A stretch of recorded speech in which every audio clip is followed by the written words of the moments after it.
Hello, everyone, and thank you for joining us this evening. ClassACT HR79 welcomes you to tonight's program, The Sisterhood of Radcliffe, a fireside chat with Cynthia Plouché, moderated by Dorien Nunez. Good evening, and welcome to what CA79 hopes will be the first in a series of fireside chats. Tonight, as mentioned earlier, we have our own Dorien Nunez, a long-tenured Wall Street professional, and Cynthia Plouché, someone who has transformed an interest in numbers into a passion for empowerment. With this, I give you Dorien. So anyway, to everyone, thank you very much for spending this evening with us. I am so excited about this particular session. And we have Cynthia Plouché, who's been gracious enough to pre-launch her exciting effort and share it with us first before she shares it to anyone. But before we get into that, which we will, I have to say, since I'm now a New Yorker who's based in New Orleans, happy Mardi Gras, everybody. So, laissez les bon temps rouler. And you can go look that up if you need to do that. But it's a Mardi Gras time. Feel free to get a cocktail or a drink if you need to. So, on that note, we'll just go straight into talking with Cynthia. Cynthia, thanks again for just joining us. And Cynthia needs to unmute herself too. I see the thumbs up. We need to unmute Cynthia. Yeah, not the easy. So, yeah. Now, Cynthia, I could say, what have you been doing the last 40 years? But yeah, we won't start with that because that'll take a while. But share with us just professionally, what are you doing these days? So professionally, I'm technically retired, but I think many of us would say we're technically retired, right? So, I spent my career as a fixed income portfolio manager. And then currently I sit on a couple of mutual fund boards. So I've basically taken my, my career and then just translated that into being really involved in the mutual fund space. So I say that's at the heart of my work life right now.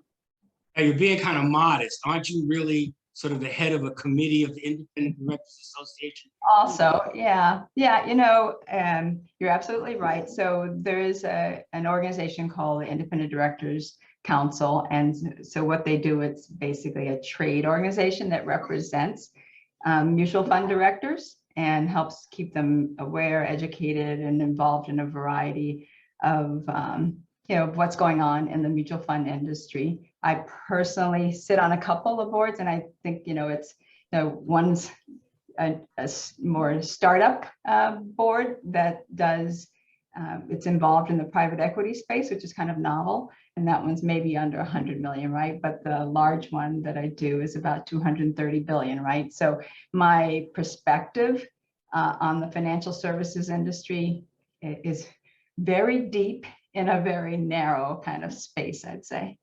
Right. And we could spend time talking about your time at Harvard and things of that nature, but we'll kind of save that for if you don't mind, save that for the I call it the happy hour, but the social time towards the end and all of that. But you went to Wharton to get your MBA. You want to get this profile stuff out of the way. And in addition, you also started a nonprofit this past year. Can you share that with us? Another nonprofit. I was going to say, which one are we talking? Yeah, because I think for me, like a lot of people, the pandemic provided some opportunity to really focus on things that mattered most to you, right? And so I'm very much a person who wants to help other people achieve whatever it is their goal is. And so you and I have been involved in Black and Crimson, which is really geared towards helping Harvard alum at this point to get on boards. And so that's been really interesting and rewarding.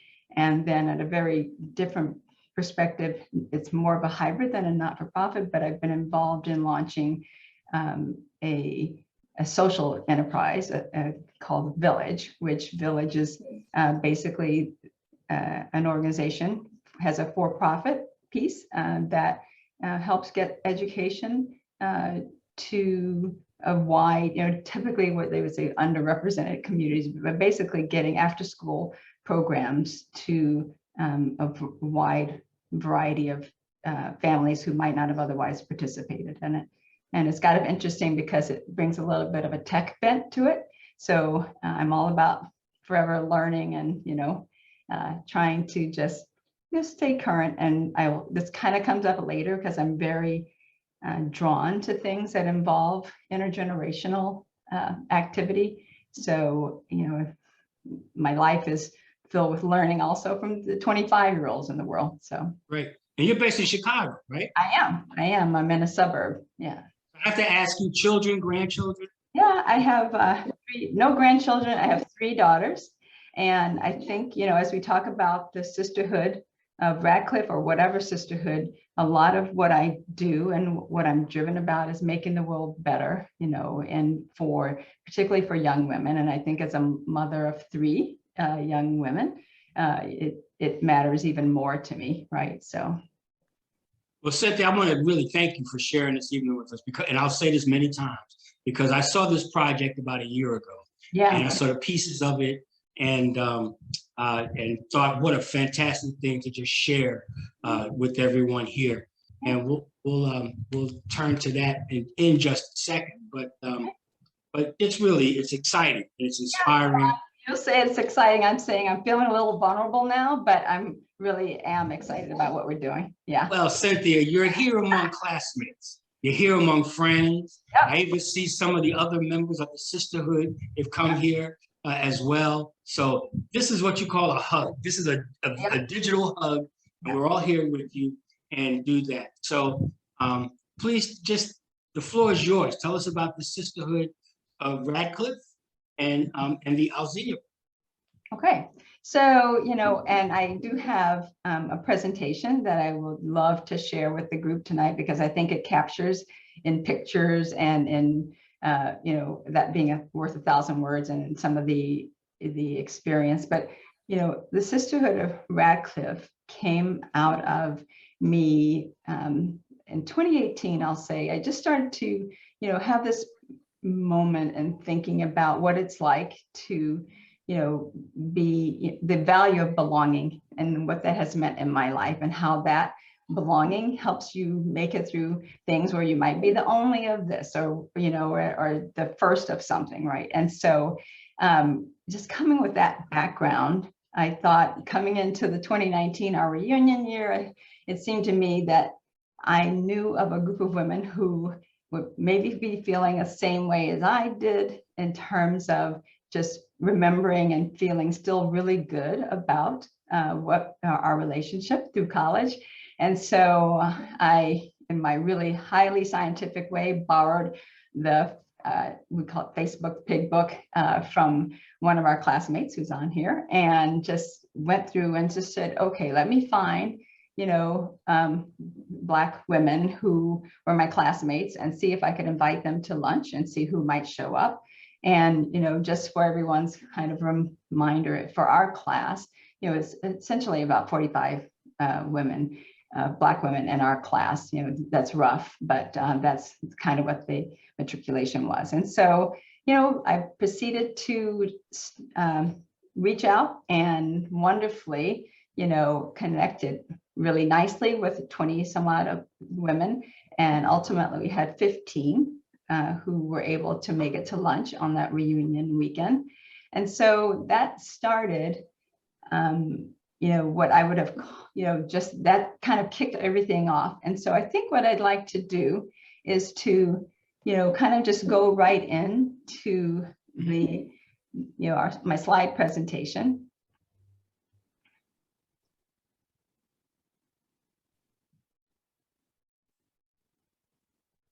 And so, as we go, so here's the Sisterhood of Radcliffe, and I subtitled it, An Inseparable Bond. And that was the beginning of the Alzenia Project. And this was just a snapshot from the group who attended lunch that day. And so lots of, good, friendly faces there. So we went to the next slide then, Jason. And part of, as I was working on, putting together what I the lunch, that was a really big moment for me, and we'll come back to it. But eventually it led to me establishing what I call the Alzenia Project, which I'll come back to. But it really had, the Alzenia Project had its beginning in the luncheon that we had. And as it says there, I'm really passionate about putting people together, and ideas, and just really this whole concept of belonging. And that's what I want you to come away with as a main theme from tonight. So, this is, how we go back now to the luncheon. And you'll see here we've taken name tags of some of the women who were in attendance. And as it says here, so the origin is, how 15 women's stories of friendship and how we got back together, and the thing is that many of us have been in contact for all of this time, right? So this is, we'll just sit back now. It'll take about 6 minutes or so to go through this, but I hope you enjoy it. Grab some popcorn. Jason, you'll take it away. And I also will say some of the sound is a little hard to hear.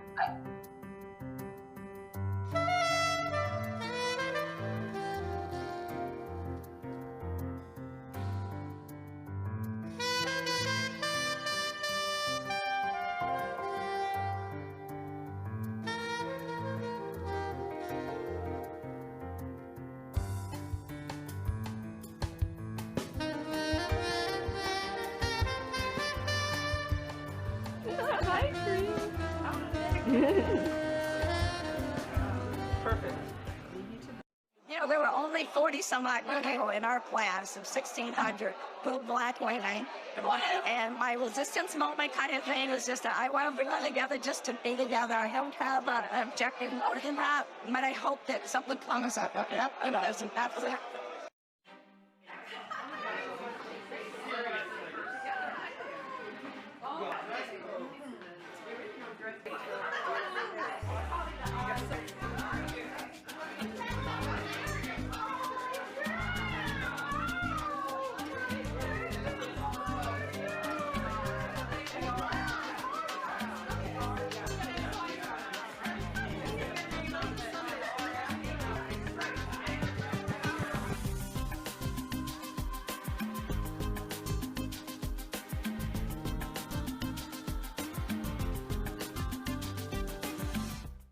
Wonderful to get together for long because some of us haven't seen each other in decades.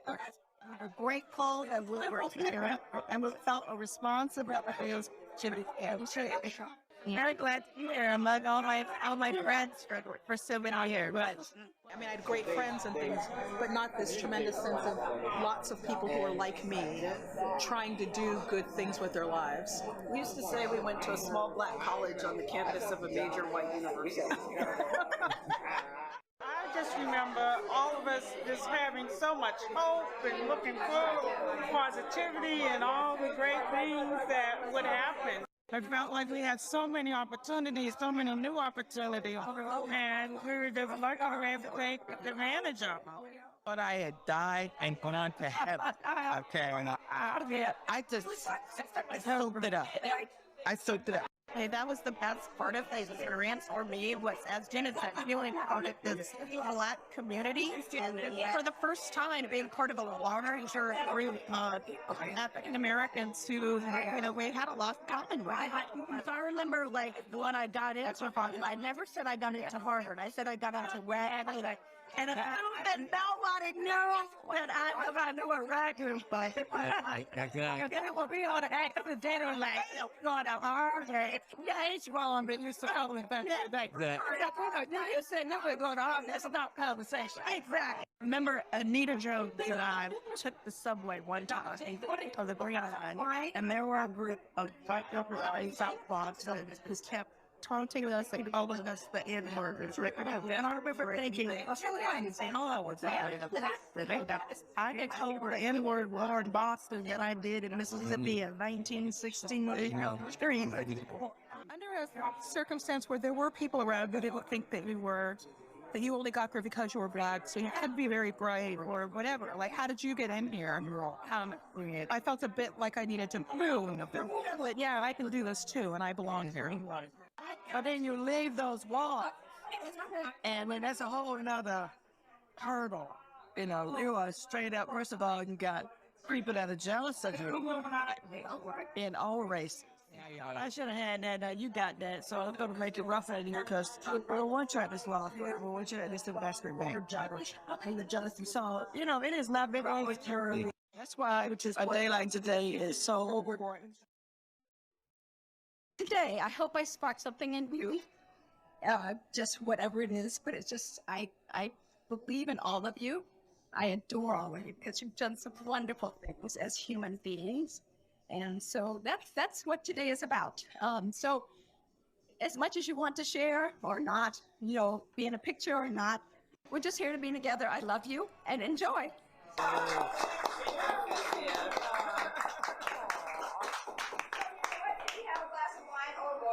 Let's just go. 79 is doing fine.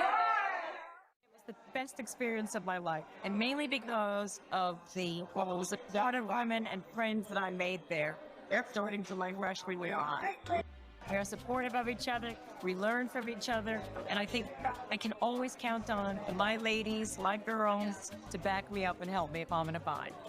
I know what people have contributed and what they've done and what they will continue to do, but I see them at her that we were trying to learn how to hustle and trying, you know, right? Trying to grow up, trying to grow up. Yeah.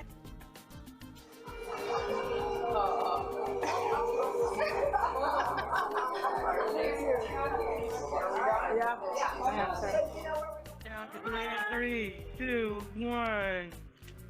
And one more. Got it. My generation might be the first generation that is represented in significant numbers in corporate America and or the nonprofit community relative to previous generations. So, whereas we did not have a lot of women that we could look to, mentors, and as part of a network to help us, I think that the generations behind us certainly have more women that they can tap into. So,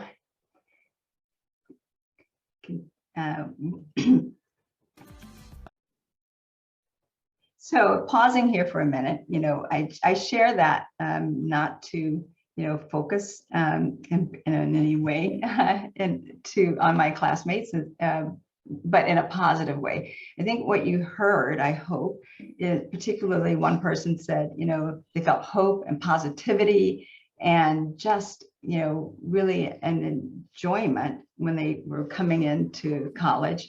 And I think the room still had that feeling of happiness, right? And having a good time with each other.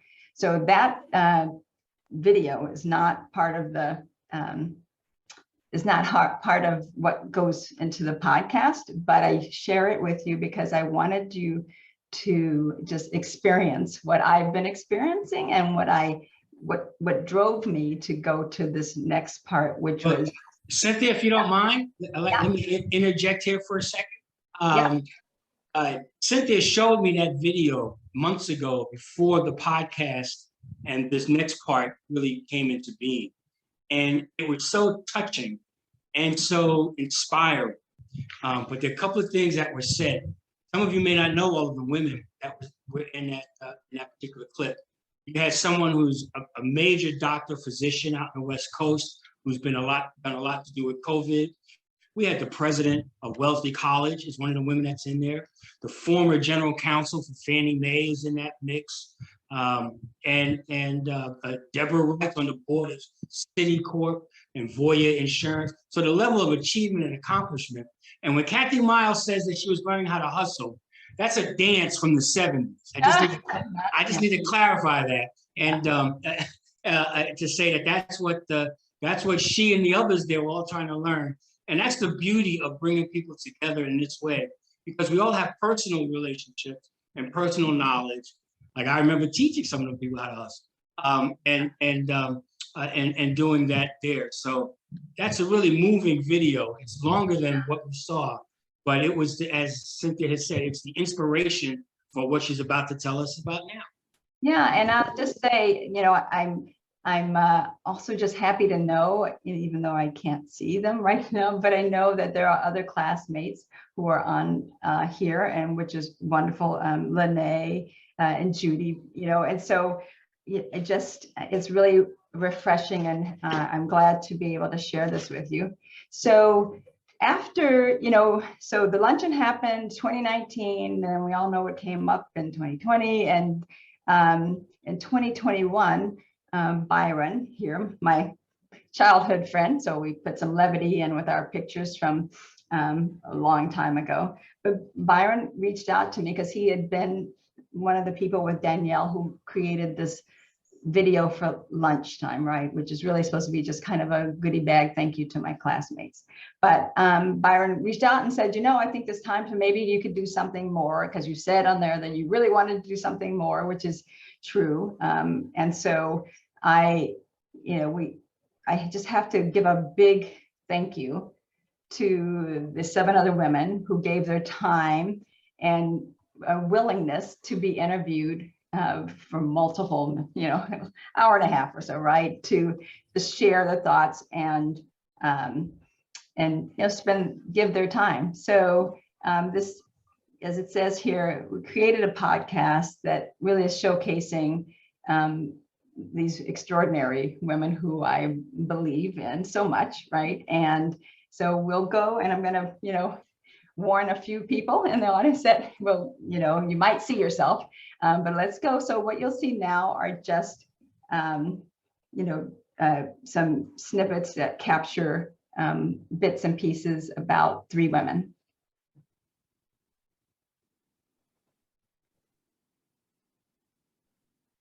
I used to want to be a mathematician, and then I realized you didn't get to work with people at all. So I thought, I'm good in science, I want to do medicine. So I ended up at a summer program that was in New York City between high school and college. It was called PrEP, the Pre-Medical Research and Education Program. And it brought in Black and Latin kids from all over the country, mostly going to those kind of schools, like Ivy League and near Ivy League schools, where I met a bunch of my friends who are still my friends today, and a bunch of people I went to college with. Spent the summer there for 6 weeks. You're in class, you know, what was calculus in the morning and chemistry in the afternoon. And then you were studying, and then we ran the streets of New York all night long. And then you know, catch a quick nap, get up and go to class again.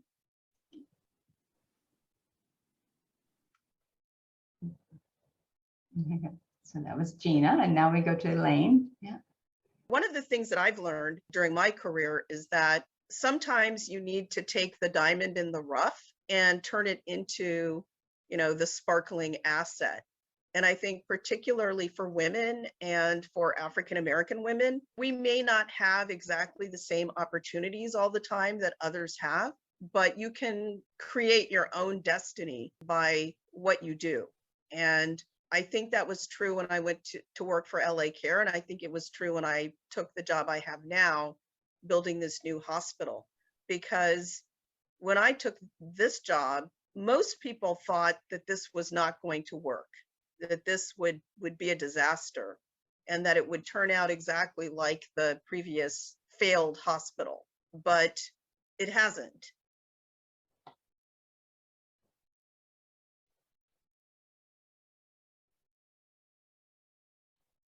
One of my sheroes in high school was actually Barbara Jordan. Barbara Jordan and Angela Davis were my absolute sheroes.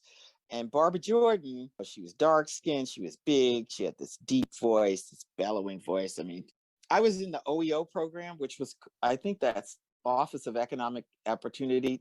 And when Nixon, one of his actions was to get rid of OEO. So I find myself not working and just captivated by the Watergate hearings and Barbara Jordan. I mean, that was transformative.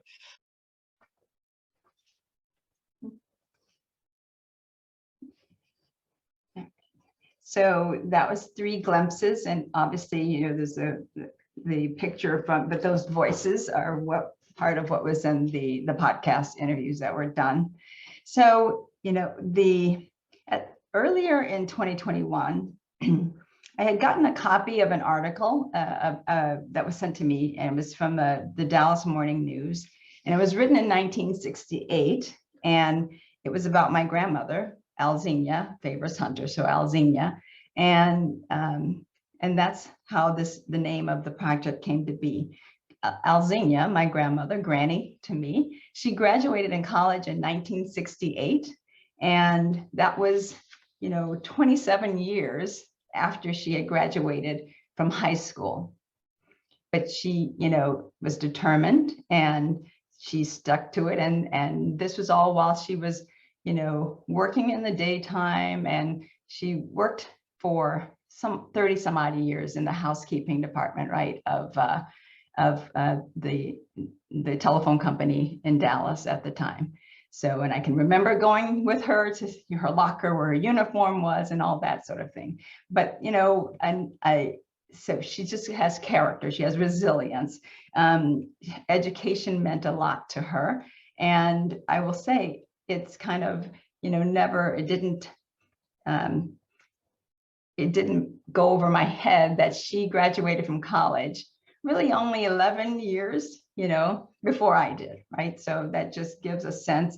And to complete the picture a little bit, 2 or 3 years before I graduated from college, my mom also graduated from college. So this is a group of women who, you know, value education and who, you know, made it work to get where they wanted to be.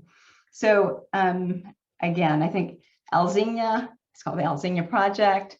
It's, you know, represents education, perseverance, and dreams. And I would add to that list, Alzenia, the project, brings in, you know, belonging, mentoring, and empowerment. So if you go to the website, which is up, you know, but this is still very much, you know, we're getting close to launch time, but you'll see that the website reflects that. So what does Alzenia intend to do? So on the next page here, so Alzenia's goal is not to create a new not-for-profit. It's really to take the ones who are in existence and who, you know, have a good track record and are doing something that I found to be really meaningful. And there are just a trillion not-for-profits out there, right? So, excuse me. So the first one that, you know, we're looking at it's called Polished Pebbles.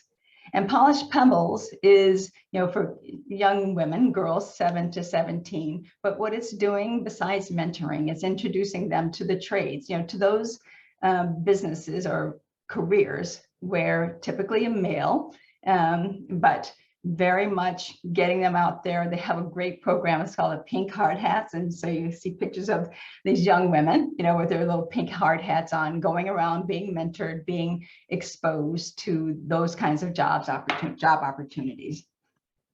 Then another one is called Girls Who Invest. And Girls Who Invest really is dedicated to bringing more young women, and these are typically more college age, into the asset management business, which is where, you know, investments, so that's where I came from.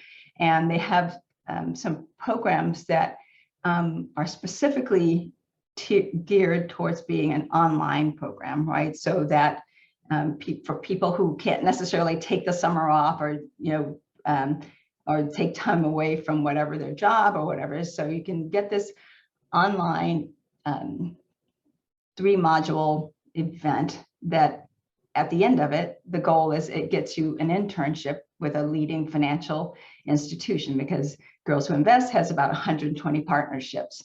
So that's Girls Who Invest. So now we've covered the asset management, we've covered the trade. And then there's the Caroline and Ora Smith Foundation, which is a small not-for-profit in the Chicago area. And it is doing STEM for Native American girls and women. so it's probably the smallest of the ones that I have found. And I love this because I'm from the investment world, so this is like my portfolio, right? And so that's STEM. And then finally, we have Kurt's Cafe. And I think, this one is in Evanston, also in Illinois, but I do believe they have a similar operation in Dallas. And Kurt's Cafe basically is designed to provide inspiration, mentoring, but to young people who have been incarcerated. And so it's teaching them restaurant skills, everything from the cooking to the how you act as a server, and just really captures and talks a lot about just post incarceration or being at risk, how it's a job training kind of program. So those are the four, and I'll just say the fifth one that we're hoping to do is Brown Girls Do Ballet. So we needed to round it out, to have something that's lighter, if you will, but also the joy of movement and that whole other part of a lot of people, right? So it's just, and again, another program to empower young girls. So that really captures, my planned, presentation. And if I have my big aspiration, it's that Alzenia wants to be, a premier organization harnessing this intergenerational power of women to lift and inspire each other. So thank you very much. And as it says there, sisterhood is power, which, that hopefully will continue to be the mantra.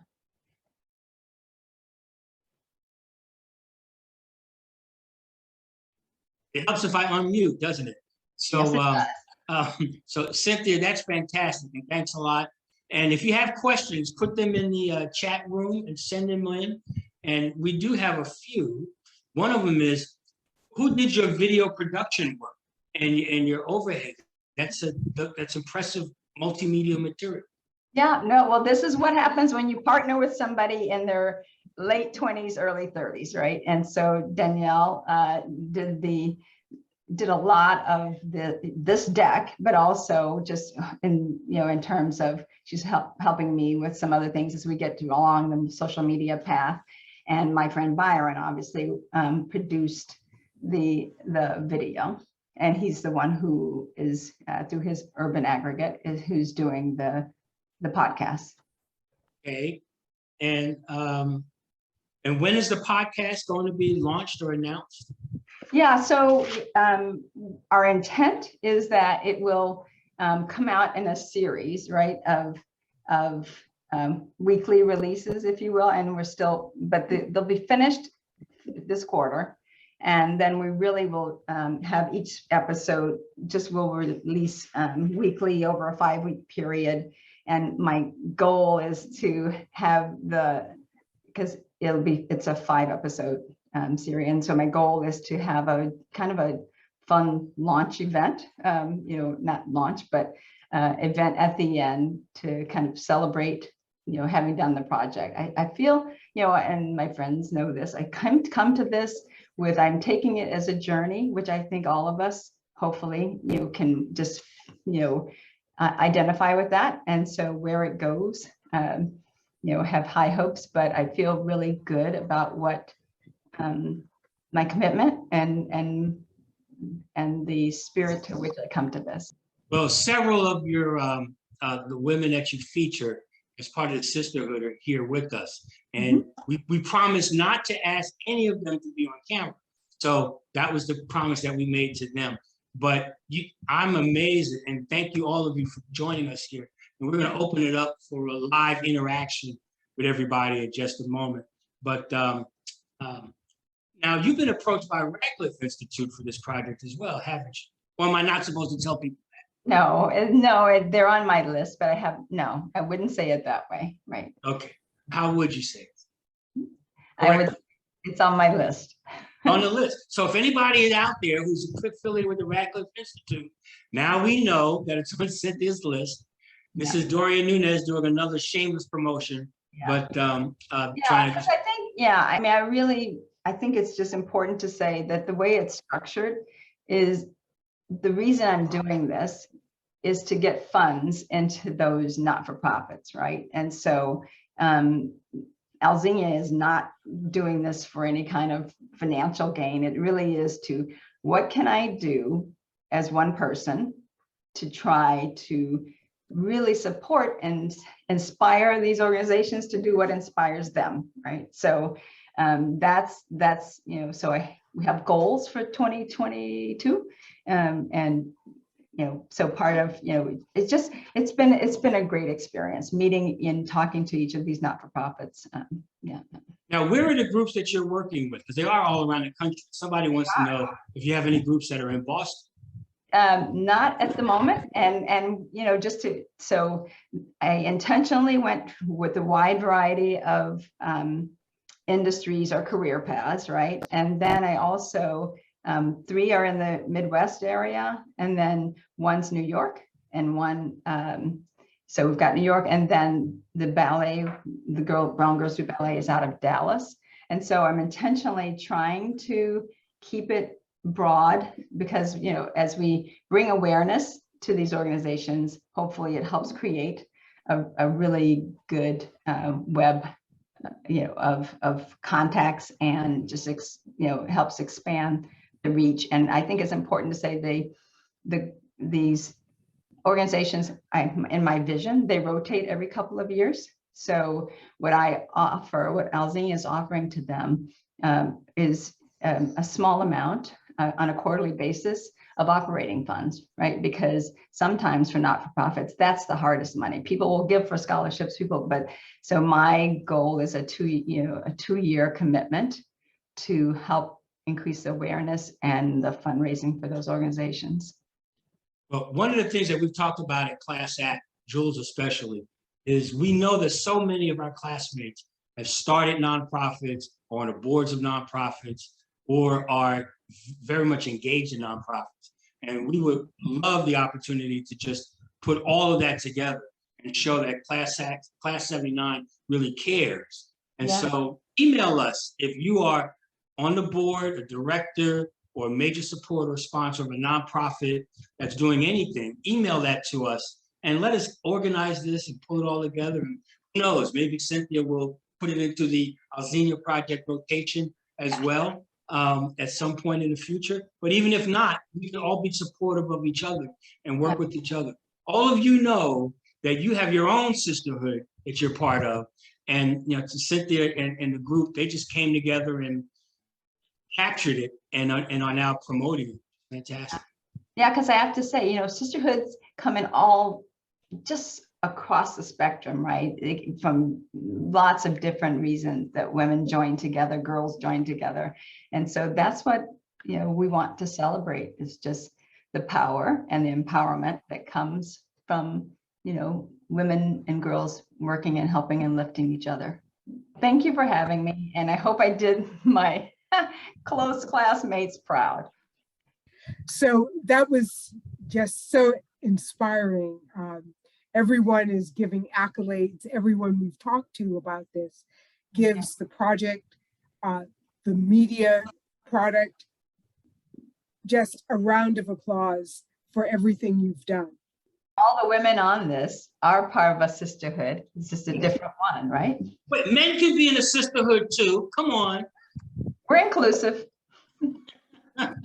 Ish. But that's it. I'm going to read this. Rockwell said, we have a sense of connection to each other, and there are not a lot of spaces outside of church where there's a low barrier to friendship and cooperation.